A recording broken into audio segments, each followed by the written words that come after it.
Eggs, the podcast featuring the best and brightest minds in business leadership, entrepreneurship, and technology. Today we have a very special guest joining us, Caleb Mellis. Caleb is a senior software engineer and tech lead at Olo Inc., a billion-dollar restaurant company. With over 10 years of experience working with growing tech startups, small business leaders, and executive teams, Caleb brings a wealth of knowledge in design, development, and project management. Throughout his career, Caleb has had some incredible opportunities, one of which being included among 8 engineers at a hyper-growth startup called Wisely, which achieved a 4x increase in revenue and a 9-figure acquisition. Today we'll be deep diving into Caleb's journey from his early days as a graphic designer to becoming a full-stack engineer and what's next. We'll explore the challenges he's faced, the lessons he's learned, and the insights he has to offer. Please join us in welcoming to the show our special guest, Caleb Mellis. Hey Caleb, how are you, man? Welcome to the show. Hey Ryan, thanks for having me. Thanks, Mike. Yeah, absolutely. Yeah, thrilled to death to have you here. So we talked a little bit about it in the intro, or sort of broke down what you do and all that stuff. But let's hear it right from the horse's mouth. So why don't you give us a little background on what you do and why you do it? Yeah, totally. Like your intro said, I am a senior software engineer. I'm currently working at Olo Inc. Actually, 3 weeks ago, I just switched into engineering management. So I've been working on that for about a year. And that's a difficult transition sometimes to make. But I've had a lot of great mentors over the years, and I've just seen like the impact that you can have as an engineering plus people leader. So really wanted to step into that. So all my old imposter syndrome's creeping up. Feel like I'm starting over. But it's awesome. Like one thing I've learned in my career is that when you see the imposter syndrome creep up, rather than like wondering if you're a fake, like I did for so long, you can actually view it as a sign you're in like a rocket season of growth. So that's what I'm currently leaning into. I like that. No, I love that. Well, and it's a cool way of looking at this imposter syndrome, right? And as you were saying it, I'm thinking, God, we need to coin some new way of talking about this, right? Because I think at the end of the day, this imposter syndrome is kind of what you led into. It really is that you're on some sort of rapid growth. And that's why you feel uneasy, is because you don't know what's next. You're figuring it out. You're firing through this thing and you're moving quickly, and so in order to get that, you've got to get into these, levels of discomfort or whatever, and break through this fear. And so I don't know what it is. Maybe as we sit and visit, we'll talk about it. But yeah, I mean, we need to figure out how to reposition the imposter syndrome. Sorry, imposter syndrome. Yeah, totally. Yeah, no, sorry. I'm dealing with this shoulder pain issue, which is why I'm sitting at like a 45-degree angle, and it's, no worries, it's killing me. So I'm a little flighty. So I think it's huge. Let's for talk our a little industry. bit about Yeah, totally. Go ahead, Mike. Talking about imposter syndrome. You started off as a landscaper and then got into software. Can you maybe kind of go from that into how you went from landscaping into being a senior engineer? Yeah, totally. So when I was I'm gonna say 15, I don't know, I loved being outside. I loved sports. I wasn't a very indoor person, and I always thought, man, desk jobs, I don't know if I could ever do one. And I just needed a way to make some summer money. And so got a lawnmower, started mowing my neighbors' lawns. And then they started asking me, hey, can you mulch our flower beds? Hey, can you help me put up this landscape wall? We have a guy who can help you. So I just started kind of taking on larger and larger projects. I figured out one time I aerated somebody's lawn and I charged them $60. It only took me an hour. So I was like, wow, holy crap, you can make a lot of money. So then I just started to kind of optimize for my revenue. I almost thought I would go into that. And then I started to realize I don't know if that's actually my passion or if that's just something I'm doing right now to earn money. And just I've always been technically minded. I've always been interested in computers, cameras, AV stuff. So I just kind of started leaning more into that. And that's how and I'm also really into art and music. And so I first started going from landscaping to kind of graphic design as just this is really fun and interesting. And then I checked out a book on HTML from the library, and I was like, wow, I could put my designs on the internet. It kind of felt magical. And so that's kind of how I started my early beginnings and what I would call like basic web design. Love that. It's funny because your story kind of aligns with Ryan and I's story. Like we're both. I've been a DJ for 26 years. Ryan's a graphic designer, but I dabble in landscaping as well, and now I'm dabbling with software. And it's kind of, I did it backwards from you. I took a long break to begin with, and now I'm kind of like, oh, let's try this out. Yeah, but that's cool. Yeah. So, what was your first kind of paid gig? How'd you, move from that into getting money with it? Yeah, totally. I wrote a LinkedIn post about this because it was such a cool story. So I had a friend who knew a small business owner, and they were like, "Hey, we heard you are messing around with HTML and CSS. We need a new website for our business. Would you want to do it for us? Just like volunteer, but like you'd get a bunch of good experience." I was 17. I was like, sure, what the heck? Like, let me try it. So worked on that for like 2 months, built them a basic website for their remodeling company, shipped it, thought everything was done. And then 6 weeks later, they sent me a check for like $500. And that was kind of a light bulb moment for me. Like, I really loved doing this and somebody paid me for it. Maybe I could make this a job. And so that was the start of my freelancing journey. I had another friend, my next door neighbor, they ran an insurance company. It was just a small business. And they were like, "Hey, we heard you made that website. Would you make one for us?" And I was like, sure, but I'm going to charge triple what I did for the last one. So I kind of kept doing that. I realized like, yes, I'm new at this, but I am decent at it. And so just every project I took on, I almost like doubled my rate to get me more up to like what I could make a living on. Yeah. Nice. I wonder, so back to our ideas about imposter syndrome, like you're taking these steps that are pretty big, from I've never done this before to now I'm doing it professionally, even if it's only $500. And then going from that next one to, triple that, you said 1,500. So, and then triple that and beyond, however long you're able to keep going on that. But you certainly had to. I guess you were a young man at the time, so maybe the ego hadn't crept in totally. Or was all encompassing. So maybe you weren't feeling the imposter syndrome at the time, but you for sure were taking these dramatic leaps. And so I wonder if you could talk about those in the frame of whatever we're going to call imposter syndrome down the road, which is this. Is it truly being an imposter if you're just willing to try, right? So like, is it really imposter syndrome or is it something else? Yeah, totally. I actually had way less imposter syndrome when I was starting my business because to me, I was kind of just doing it for fun. And I was living for free at my parents' house. So I had like no need to make a ton of money up front. And that's actually, I feel like is key sometimes when you're starting something is if you have, I feel like you can succeed either way, but you'll have way more pressure if, let's say, overnight you need to make a living wage when you start a new business. Like that can be fire under your seat to kind of get you going, or it can kind of tank you and cause a ton of imposter syndrome to come up. So for me, it wasn't until years later that I had been freelancing for 3.5 years.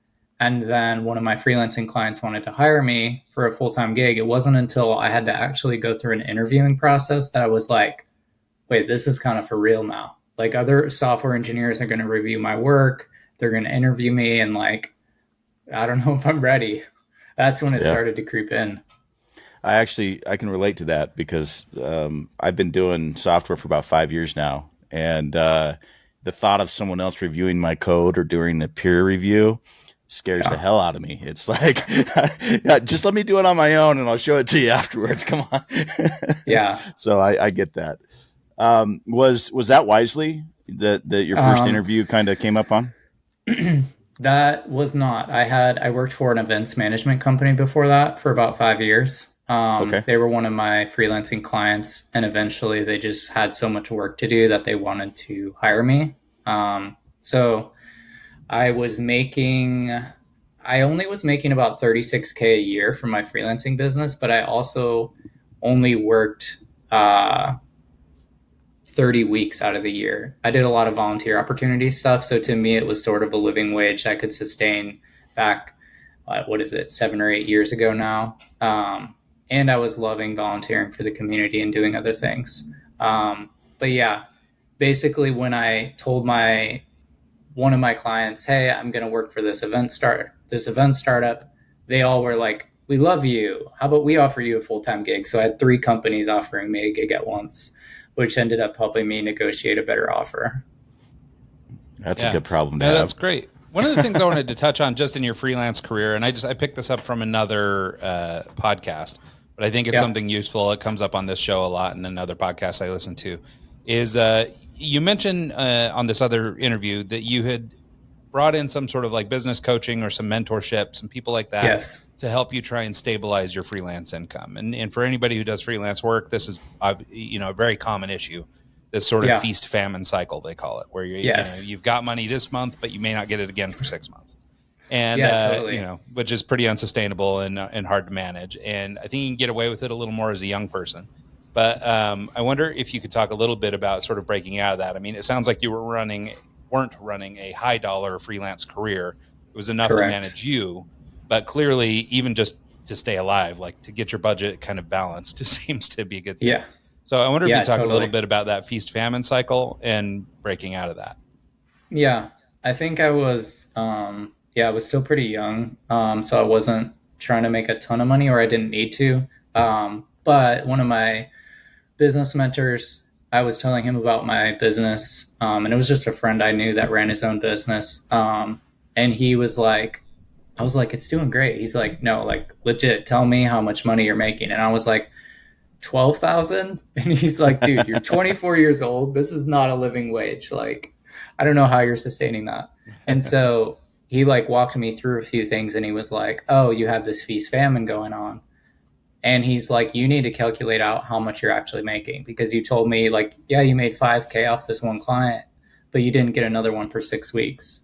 So what was your actual earnings per hour, plus all the marketing time to get the next client, plus all the office time of back and forth emails and redesigns and tweaks to the website? So I figured out I was actually making like $4 an hour. And that was kind of a wake up call for me. Deflating. I also took this course called Double Your Freelancing Rate by Brennan Dunn. And he was just like, double your rate overnight. You're not charging enough. And it freaked me out. But I was like, it's actually true. Like, I really need to do that. So literally I just called up all my clients, and one of them I tripled it and one I doubled, and no one left. So that kind of helped my imposter syndrome, because I was freaked out before that. And then when I doubled it, they're like, your value is so much that we still want to work with you. So my main thing though, to get out of that feast famine, was actually lining up retainer clients and making sure I did the marketing, for my new clients before the old one left off. So I tried to get enough retainers that I had, 12-month contracts with them that I could live off that amount. And then I tried to sell deals throughout the year that would just kind of be bonus. That's smart. Yeah, no, I love that. Go ahead, Ryan. Were you going to say something? No, that was it. I was just commenting. Oh, okay. So you get in with the event company. Can you tell us about the first 6 months of working with them and going from freelance to now you're an employee? That's kind of a game changer right there. Yeah. What was the main things that changed? Yeah. I came in, they had seen some of my work when I was freelancing, and they had a web app that only worked for desktops. And they knew that I specialized in responsive design. That was in the day that everybody wanted their app to be responsive. They were all stuck at, 1,500 pixels wide for their desktop. And so they kind of hired me as an expert, which I felt really good about. But then 6 months in, they're like, hey, we actually need you to be a front-end designer, developer. And I was like, well, I don't really know that, but sure. So they asked me to learn AngularJS, and that's kind of where my imposter syndrome started creeping back up, because I felt like I started over. Like I was okay at WordPress sites and HTML and CSS, but I don't know what Angular is. And now I'm doing like production level front end development. Yeah, that is very intimidating. Part of the reason why I haven't really gone out and looked for work is because I don't want to learn a whole new, stack.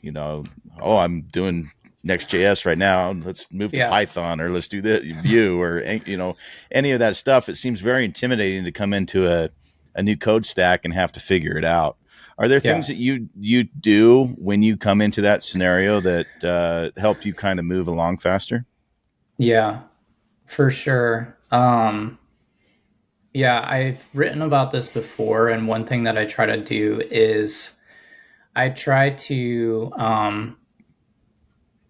kind of two things. So one thing is I try to make my learning consistent rather than like sporadic hustling. So what hung me up for a long time is like I was trying to take this complex Angular course that was like a really deep dive. It was like 40, 50 hours. There was all these assignments you had to do, but it was kind of overwhelming. So what I would do is I would just try to do it on the weekends, but I only ended up doing it like once every 3 weekends for 4 hours. And then I would pretty much forget it all 2 weeks later. And so I kind of got stuck in my career for about 7 months. And one day I was just super frustrated. I just sat down and was like, all right, forget that. Let me just try 30 minutes a day. I will force myself to do this for 12 months and see what happens. So it was kind of painful, but it also really helped me level up. Like my boss called me up like 7 months later and was like, holy crap, like you're growing insane. And like, he even said like, don't grow too fast. I don't know if we can afford you anymore. Yeah. Was that based off of the Atomic Habits book? Is that what spurred Yes. that? Okay. Yeah, 2 books. One of them was Atomic Habits, and one was actually a kid's book. I have a son, and my wife had gotten this kid's book called The Tortoise and the Hare, and I was reading it, and I remember her saying, like, babe, you need to have like a year of the tortoise. And I was like, yes, that's what I'm doing. So I like like I that. talk about that now, just like the tortoise always wins the race. And it's kind of actually related. I took the lesson away from my freelancing, where before I was trying to do these random spikes of high income, but now what I'm trying to do is these steadiness. And then whenever I have a day, like a Saturday where I'm feeling super motivated, I'll do 4 hours. But like every day in the week, I'm doing that consistent baseline of learning. Yeah, that makes complete sense, especially in this field, because there's so much data to learn and so much to take on that if you try and do it all at once, it's just overwhelming. So it makes complete Yeah, it sense. certainly prepares you, for the rapidly changing like tech environment. This is one of the big things I think that's a struggle for tech folks or people who work in software engineering, is that the landscape changes so rapidly that to do it the traditional way, right? Just go to a regular university and go through a program. Like it might get you some fundamental stuff, but unless you are doing this continuing education, you'll never keep up. And Right. so I think it's really important. And I think that too, this slower and steady approach, sorry, I'm really obsessing on this imposter syndrome thing, but I think there's sort of two things here, right? The tortoise is the guy that's taking his time. He's being methodical. He's being thoughtful about his process. The rabbit is the guy that's just hauling ass and not taking any names and just cruising, right? Yeah. And I think that as it pertains to overcoming imposter syndrome or whatever we're calling it, trying to psychologize it, I think that being the guy who takes the time and works methodically and really deeply understands what he's doing or he or she is doing, it seems to me that person develops the confidence requisite to feel good about where they're at versus somebody who's raced through it and tried to learn it over a weekend or something like that. And at the end of the day, you're both being looked at as professionals, but one of you feels really good about where you've landed and the other's not totally there yet, Yeah. And so I think that there's really something to that sort of metaphor of the rabbit and the hare. And I think the other thing I just wanted to comment on, or that I noticed in the way you talk about it, is that it seems too that you're willing to sort of accept people's assessments of you or accept other people's perceptions, meaning you are being told that, man, you're growing too fast. We're not going to be able to afford you. And you're like, yeah, I know.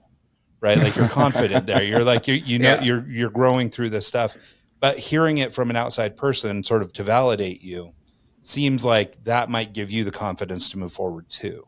And I think a lot of people will hear that kind of feedback from a boss or a coworker or something and just blow it off, or they have such low belief in themselves maybe that they can't even hear that kind of feedback. So I think it seems like, at least from what you've said so far about your trajectory, that being able to accept other people's perception of you is, maybe a valuable part of overcoming this this imposter syndrome. Yeah, totally. I think one thing I would add to that, breathe the slow and steady growth, is that personally, I'm someone who likes to grow very aggressively. And so if I don't feel that imposter syndrome for like 6 to 12 months, I almost get a little worried because I know I'm not challenging myself like I have throughout my career. And so one thing I always encourage engineers who are like, I want to grow fast, I want to get promoted. I'm like, seek out a challenging project that you know is really going to challenge you, that maybe has one other engineer you can learn from. And I know you're going to feel like horrible. You're going to be like questioning your skills. Like, what is my boss thinking of me? But like jumping into a project like that with someone else you can learn from is going to skyrocket your growth. That's what I found when I joined the startup Wisely. Was someone described it as all like the 10% of kids at college that are doing all the work and everybody's like copying off their answers. Like all the 10% kids were at Wisely. And I joined feeling pretty confident about my skills and I crushed their interview process. But like once I joined, they were kind of all running circles around me. And I had to embrace that and just be like, all right, this is my next chance to level up.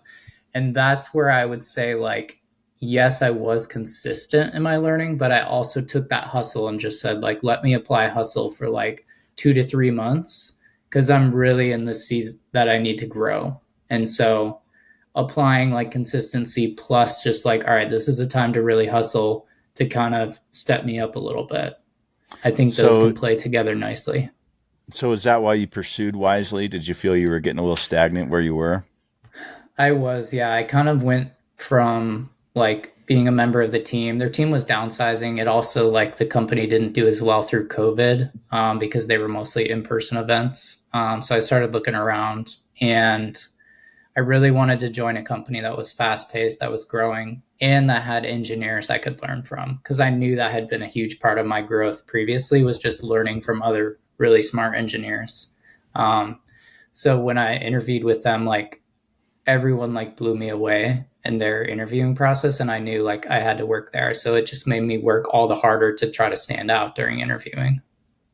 What sort of things did you do to stand out during interviewing? Yeah. I did a few crazy Was this things. your first official interview? Like, pretty much, yeah. Because at the event company, like the founder interviewed me over dinner, and I didn't even realize it was an interview. And then I sort of had the job in his mind, but their engineering team was like, "Oh, let's test him on this like take home," which I ended up doing. But it wasn't really an official interview to me. Versus at Wisely, like they had a like 5 to 7 step process that I went through, all the way from their engineers to CEO. Yeah, one thing that I did to stand out was I treat interviewing kind of like sales and relationship building, where I know it's going to take like 7 points of good contact to make an impression and stand out. So every time there's a conversation, I'm trying to follow up and see like, was there anything you needed from me? Hey, I was reading on your blog about this. What you said meant like reminded me of that, and like drop a little nugget to show that I'm like really into it. And then once I made it to their take home project, I wasn't sure how many engineers they were interviewing, but it seemed like they were growing really fast.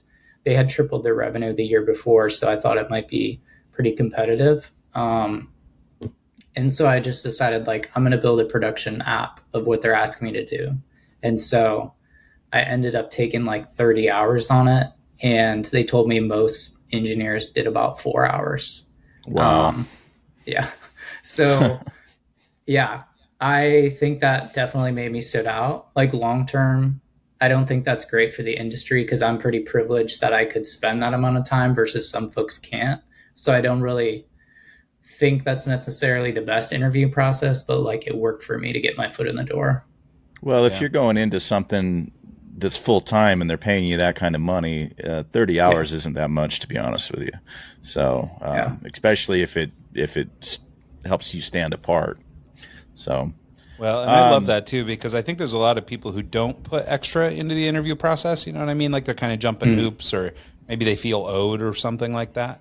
And your story reminds me, I mean, my first agency job, I gave them a month of my design time for free. And Mhm. and I in exchange for letting me sit through client meetings and learn how an agency operated. And so that was my trade. And they ended up taking me up on it. And then actually 2 years later offered me a job. So, Wow. I mean, but it was just like you're saying, foot in the door, but it was doing that like absurd thing, that Mhm. was like well above and beyond. And it also took them taking me up on it, right? It was a risk on their part too, because I mean, Yeah. I hit up maybe 20 agencies and just one said yes. Yeah. So, but ultimately they went on to become, I mean, they hired me. I worked for them for 3 years and I'm still their biggest freelance supplier now. Wow. So, Yeah. and that's been 10 years now. So, I mean, it really turned into something by just kind of, going above and beyond. So I love that. Yeah, totally. I've talked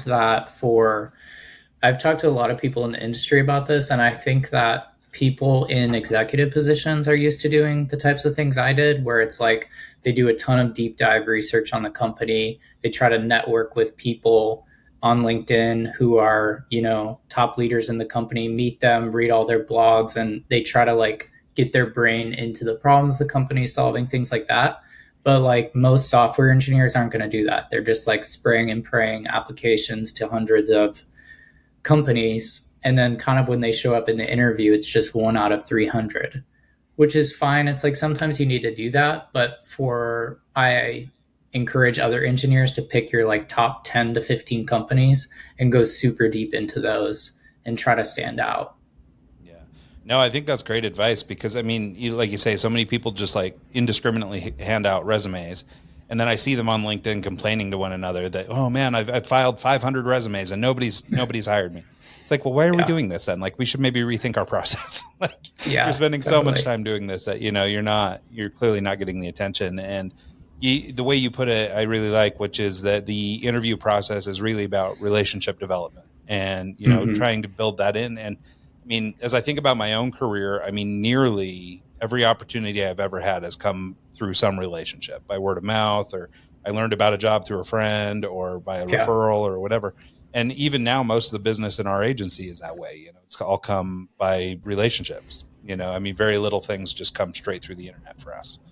And Yeah, so I think it's really important to look at the interview process that way. I mean, and it's a two-way street, right? They need to learn who you are.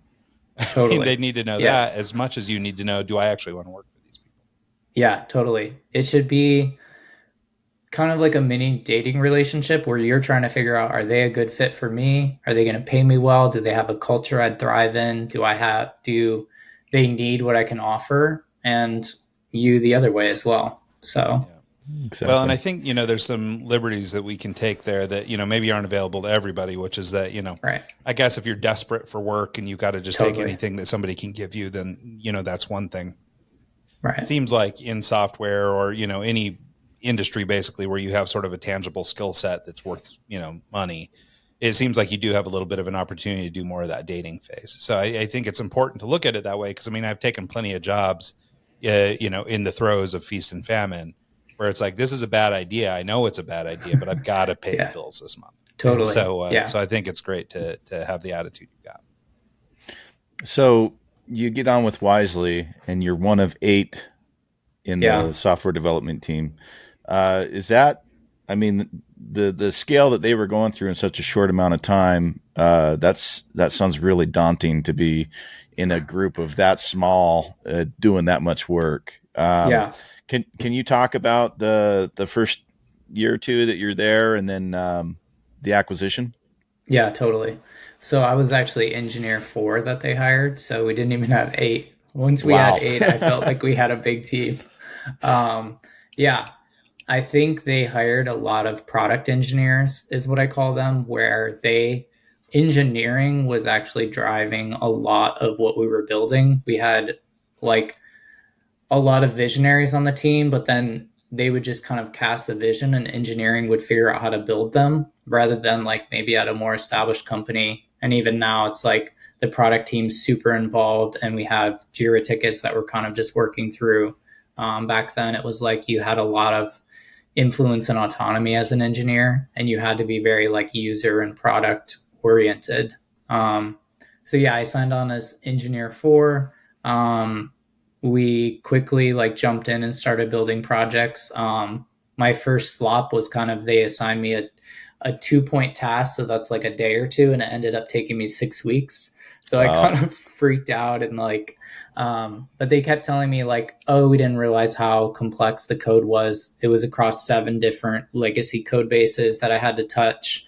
And so I think I kind of proved myself that I just dove in head first on that really complex project, and just kept managing up in a way. Like I didn't disappear for 6 weeks and then tell them like I was done. Like every couple days I was checking in and saying like, hey, I know we thought it might take me 2 days.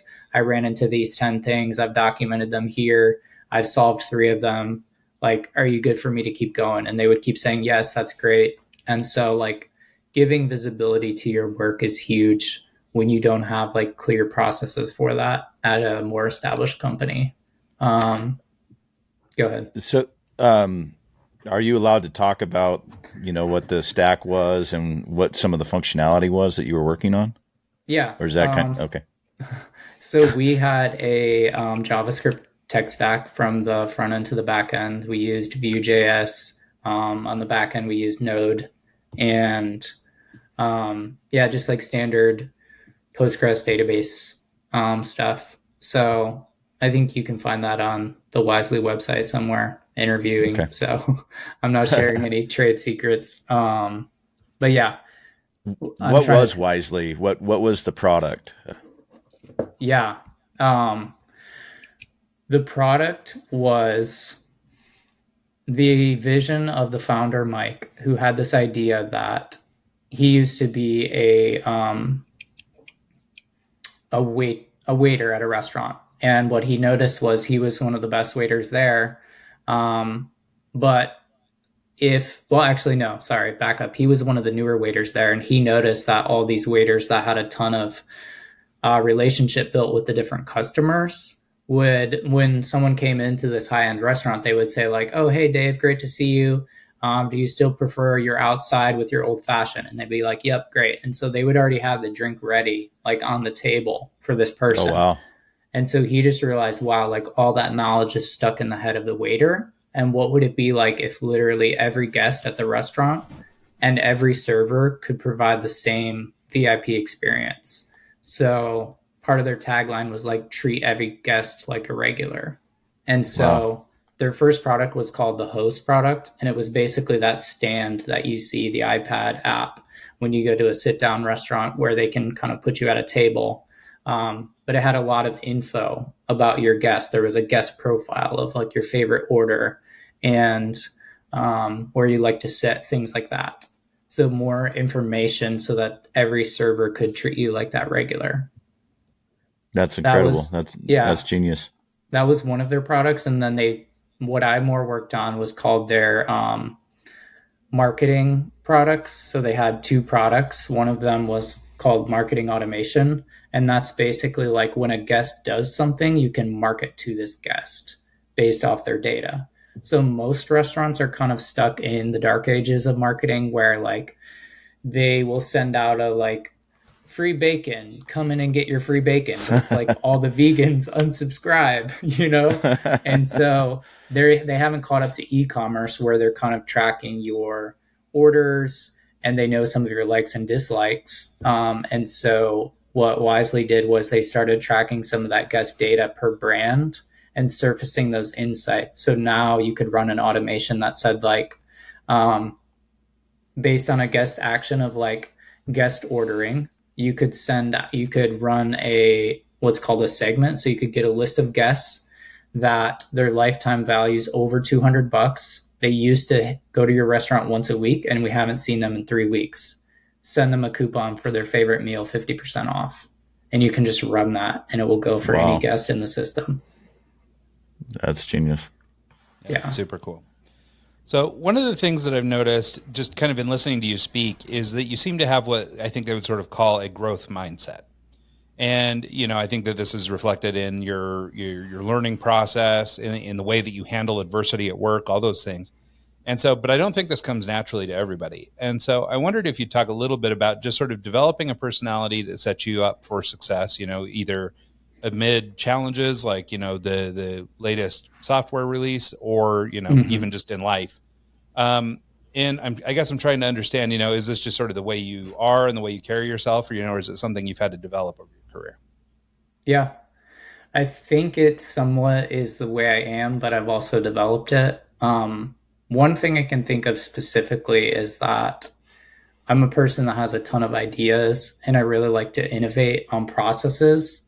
But when I was younger, what that would look like is like, I don't know, like I remember my dad and I were like working on a home project when I was like 18 or something. And we wanted to level out some of the back of our yard. It was just like a couple feet strip, but it was like across the whole backyard. And he was just like, oh, let's just get in there and like flatten it out with shovels. And then we're going to like hand dig like holes for a fence. And I was like, No, this is a horrible idea. No, like, let's just go rent a backhoe and like flatten this out. And, but he was like, I think he said like either he couldn't afford it or he was just like, we're going to be able to knock it out in a day. It wasn't worth it for him. And so, but I was really frustrated by that because I really like to innovate in things. And so I pretty much just like didn't want to help. And I was like really frustrated. So that's like the one hand where I kind of struggled to just do like really hard work. That's sometimes necessary in your career to get ahead, as well as like having that growth mindset or like innovation mindset of like learning and growing and doing things differently. So I think like over the years I've learned like a really hard work ethic while also like pairing that with ideas to improve products I'm working on, to improve my career, to improve and coach other folks. So I think like pairing those together has been huge over the last like 10 to 15 years. Yeah, I love that. Yeah. So Wisely got acquired for a large dollar amount. Can you talk about how that affected you? And Yeah, I mean, as one of 8, did you get perks out of that? And then if you don't have to go into numbers or anything like that, but when it got acquired, how did that go for you? Did you get pulled into the new company? Yes. Yeah. So I found out about it. Yeah. Our CEO was big on transparency, called us all into a room. There was about 70 of us on the team. There was still only 8 full-time software engineers. We had some DevOps, we had some support, we had a bunch of sales. There's tons of different roles in a tech company. And there was actually a few engineers that didn't make the switch. So we went up maybe to like 12 or 13 engineers, back down to 8. It kind of kept switching. But anyways, yeah, I was a little nervous. I knew I would get some kind of payout, but honestly, it was pretty early. Most of my stock vested later, so I didn't get quite as much as what I wanted, but I was still able to get a small sum, which was fun. It was kind of unexpected, so I just took it as bonus money. Nice. But yeah, I was a little worried because I really loved the team of Wisely. I was friends with so many people, and it was just a really bonding experience to grow so fast. So I was a little worried about the new company. I was going from 70 at Wisely to, I think Olo had 750 employees. So there was 10x more employees. I knew it would be more a little bit what people call corporate vibe in a sense. And I just kind of wanted to feel that out. So yeah, we got to meet the team. They gave us kind of a week to make the decision. And then like Mike, our old CEO, shared a lot about Noah, the new CEO, and how they were on the same page. Noah kind of gave his vision for the current culture of Olo, and they're very like learning oriented. They are like family first. So like saying work hours, they're trying to grow and innovate. So I thought that sounds great. They also gave me a 10K signing bonus if I would just come over for a couple months. So I was like, it's kind of like a no-brainer. Okay. Yeah. So like it made the transition easy. And then one thing they did that really helped our transition was they kept the same engineering leaders over the Wisely team and the same product leaders for 1 year after the acquisition. So we were able to come over and keep building product, finish up some of our projects, and like get acclimated into the bigger team. That's nice of them to do that instead of just throw you into the deep end and let you figure it out. Yeah. Keep the same structure you have and kind of gradually get into your new role. That's nice. So you've been at all different levels. You've been a entry level engineer. You've been a senior engineer. Now you're in management. Is that correct? Yes. What type of priorities change as you go up the ladder? Yeah, totally. Yeah, as a junior engineer, your main focus is coding, learning how to code, learning how to build products, learning coding patterns, just getting, good fundamentals of your language. As you move to mid-level, you start to move into things like coding abstractions and architecture, trying to make code that is more maintainable and extensible, things like that, like clean code in a sense. You also start like maybe shadowing on a project. So you're not quite leading a project, but you're very close to it. So you start picking up some basic project management skills and more collaboration skills as you work with other engineers. And then a lot of companies, to get to senior engineer, you have to lead a project that's, maybe a couple months long and do that successfully. Like there's a lot of project management skills, leadership skills, people skills, time management skills, surfacing blockers and like ideas for how to get around those that you have to do as a software engineer at a startup or even at some big tech companies. And so learning a lot of those along the way was really key to my growth. And then there's usually, when you hit senior engineer, there's two tracks you can take. One is you can go to staff engineer, and that's still like a contributor. You're still doing a bunch of coding, and you really kind of become like the architect of a system when you go to staff and principal. Or there's the management track, which is like engineering manager, director, VP, kind of up that way. So Olo has a step in between senior and staff. And so first I got to that level. My manager thought, engineering managers still need a lot of technical skills. And I was lacking in a few areas around like distributed systems, scaling, performance, security. They wanted to see me level up in some more of those. So I really worked hard at that for a year, as well as becoming the technical lead for my team. So being the go-to person for support, for sales, for our leadership team on the business to answer any engineering and product questions. And I feel like that helped me make a really good switch into management, which I'm only 4 weeks in. So I'm still very much into the switch. But I think one thing that was good is I just had a lot of really good managers over the last couple of years, and just them sharing that like you're not going to be doing coding. That's one way that a lot of companies will take their best engineer and say like, you should be our manager. And then like the engineer is really frustrated because they never code anymore. So having some of my mentor managers walk me through like, as a manager, your job is not to code. Your job is to be a force multiplier for your team, to help them be the best coders they can, and to manage the projects well, but also manage the people and help them grow in their careers. And it's not going to be like I code something and 2 days later it's live on production for customers. Like there's no like quick wins anymore. It's like I'm managing and coaching someone for 12 months and I get to see them grow and become more confident and work through their imposter syndrome. So I'm kind of gearing up for the long haul, and I feel like all that imposter syndrome is creeping back up, and I'm just kind of like in it and knowing it. Way to go full circle on that. Yeah. Well, I wanted to just sort of add too, and maybe this is a little bit of just trying to learn about how it is in your industry versus others. But like, so for in the agency world or like in the art world, there's a lot of people who, like being an artist, don't like being a art leader, right? And this is sort of what you were describing here, where, you go from coding to not coding anymore. So what have you found in terms of the kinds of tech skills you need to bring forward into a leadership position versus, maybe what you would have needed? So you came through a trajectory where you sort of stepped by step. So in your case, you kind of had to build all this fundamental, and maybe that's required in a tech leader. in somebody that's like running a team of software engineers?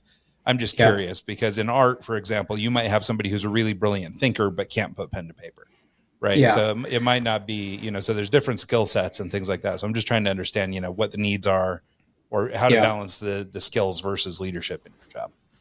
Yeah, totally. I think it really depends on the type of company you're at. So if you're at a traditional, let's say, and I don't have that experience, but I've heard from other leaders that say this is like some more traditional companies that have been around for 50 years, they will just hire great managers. Doesn't matter if they have any experience as a software engineer. And I think versus in tech, they really want to see people who have the engineering skills to know, like, if their software engineer is saying like, hey, we need to tackle this tech debt area, rather than just saying like, okay, sounds good. Like they have a picture of the system and know like where to pull levers with their team to make sure that the products and the teams are really successful. So at least at like engineering manager and director level, those are really required if you work at a tech company or a startup or even like big tech. Versus I think at some more traditional companies, they are more focused on leadership. Just any kind of manager who's good at that can come in. I think that's kind of a two-edged sword because sometimes you can get managers who are really kind of engineers and they don't know what they're doing as far as leading a team. But the sweet spot of someone who's really good at engineering and also really good at managing a team, like those people are gems and some of the most amazing people I've gotten to work with over the last like 5 years. That's awesome. Well, we're almost at that time, and I don't want to keep you any longer than an hour.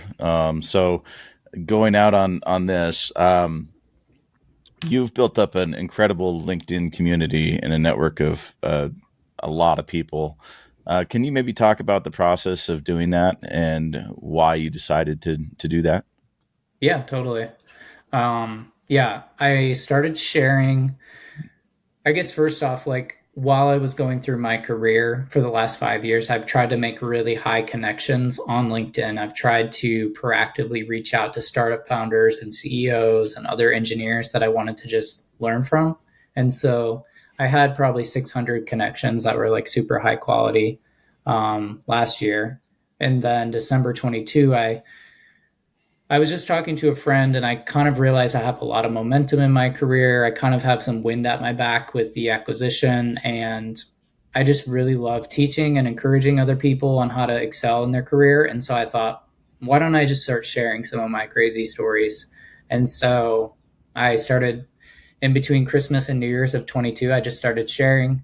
Eventually, within like a week or two, I was at 1,000 followers, and I was like, okay, wow, people seem to like this. And I was mainly posting two things. One was, what would an engineer who was basically a Caleb like 3 or 4 years ago, when I was kind of stuck in my career, what would they need to know to get past that? And so just helping them learn the skills for senior engineers and beyond. And then the other thing is like soft skills. I feel like there's a lot of engineers who hit a peak in their career and don't realize it's actually the soft skills holding them back. So like project management, leadership, collaboration with a team, learning how to work through conflict, that type of stuff. So I try to share a combo of those, and that's what I've been doing for the last year. I have about 18,000 followers now. And then I knew eventually, like, I don't really want to be beholden to LinkedIn's algorithm, even though I love the community on there. So I wanted to share even deeper dive over 1,200 characters. And so I started a newsletter that I send out every other week to software engineers just really looking for a deeper dive to level up in their skills. So that's called Level Up Software Engineering.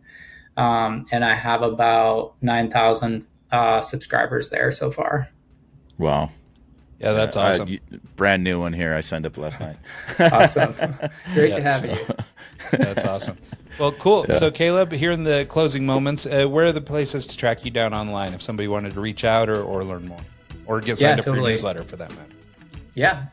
You can find me on LinkedIn. Just search for Caleb Mellis. And then my Substack is also linked there, my newsletter. But you can also find it at levelupsoftwareengineering.substack.com. Awesome. Awesome. Well, thank you so much for taking the time to do this, Caleb. We really appreciate your time. Yeah, Brian, Mike, it was great. Thanks so much. Yeah, absolutely. We'll do it again sometime. So thanks to Caleb, thanks to Mike, and thanks to everybody who tunes into the show this week and every week. And we'll see you guys next time.